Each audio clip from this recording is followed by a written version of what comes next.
మాదిరి అనగానే ఏదో మాటలు వాక్యం చెప్పే వరకు మాత్రమే కాదు, ఒక సేవకుడికి ఉండవలసిన, ఒక విశ్వాసికి ఉండవలసిన మాదిరి. నువ్వు ప్రార్థన చేసే వరకే నా మాదిరి అనుకోవడం కాదు, పాట పాడేంత వరకే నా మాదిరి అనుకోవడం కాదు, సంఘములో ఉన్నంత సేపు నా మాదిరి అనుకోవడం కాదు. నువ్వు ఇక్కడున్నా, ఎక్కడున్నా, ఎలా ఉన్నా, ఏ స్థితిలో ఉన్నా, నలుగురిలో ఉన్నా, ఒంటరిగా ఉన్నా, ఈ మాదిరి మాదిరే. నువ్వు ఏ విషయంలో తప్పిపోకూడదు. నువ్వు తప్పిపోతున్నావు అంటే ఎవరి చేతికి అప్పగిస్తున్నావు? నువ్వు చెయ్యి ఇస్తున్నావు నువ్వే. వాడు కాచుకొని కూర్చోడం కాదు, మనమే. ఆ చిన్నపిల్లలు దాగుడు మూట ఆటలు ఆడతారు చూడండి, ఎంత తెలివికుంటారో తెలుసా చిన్నపిల్లలు. ఒకటి కళ్ళు మూసుకుంటాడు, మిగతా నలుగురు పోయి దాచుకుంటారు. ఎట్లా దాచుకుంటారండి? ఎట్లుంటుందో తెలుసా? అసలు ఈయన అక్కడ దాచుకున్నాడా లేదా అన్నట్టుగా దాచుకుంటాడు. ఎలా ఉంటుందో తెలుసా పరిస్థితి? ఒకతను దాచుకున్నాడండి. ఎలా దాచుకున్నాడంటే, ఈ సంచులు, బియ్యం సంచులు ఉంటాయి చూడండి, 4 బియ్యం సంచులు ఉన్నాయి. దాని మీద ఈయన దాచుకొని దాని మీద ఒక బట్ట కప్పాడు. అది ఎలా ఉంది?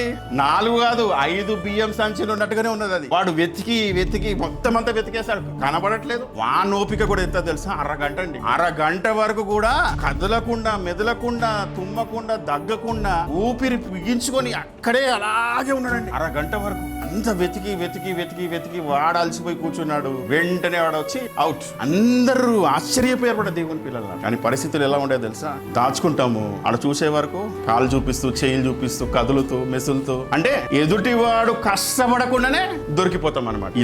ఇలా మారిపోయింది మన దేవుని పిల్లల విశ్వాస జీవితం. ఏ రకంలో నీ మాదిరి చెప్పు. ఒంటరిగా ఉన్నప్పుడు దుష్టునికి ఏమైనా అవకాశం ఇస్తున్నావా? ఒంటరిగా ఉన్నప్పుడు ఎవరు చూడట్లేదండి, నేను ఇది చెయ్యొచ్చు, ఇలా ఉండొచ్చు, ఇది కూడా తీసుకోవచ్చు, ఇలా కూడా మాట్లాడొచ్చు, ఇది కూడా తినొచ్చు, ఇది కూడా తాగొచ్చు, ఇది కూడా చూడొచ్చు అనే ఆలోచన ఏమైనా ఉందా? మార్చుకోవాలన్న దేవుని పిల్లల నీ మాదిరి నలుగురు మధ్యలో కాదు, ఒంటరిగా ఉన్నా దేవుడు నన్ను చూస్తున్నాడని ఆలోచన నీకు రావు. రోజుకి ఎన్నిసార్లు ప్రార్థన చేసుకుంటున్నావు? ఎంత సమయం నువ్వు దేవునితో గడుపుతున్నావు? ఒక 10 నిమిషాలు దొరికిందండి, ఉద్యోగానికి వెళ్ళేసి వచ్చినాను, కాలేజ్కి వెళ్ళేసి వచ్చినాను, స్కూల్కి వెళ్ళేసి వచ్చినాను, రాగానే ఏదో టీవీ పట్టుకోను, రిమోట్ పట్టుకోను, ఫోన్ పట్టుకోను, లేకుంటే పక్కోళ్ళని పట్టుకోను, వాళ్ళని పిలిచి వీళ్ళని పిలుచుకొని ముచ్చట్లు పెట్టడం కాదు కూడా దేవుని పిల్లలు. ఆ 5 నిమిషాలు దొరికితే దీన్ని నేను ఎలా వాడుకోవాలనే ఆలోచన నీకు ఉండాలి.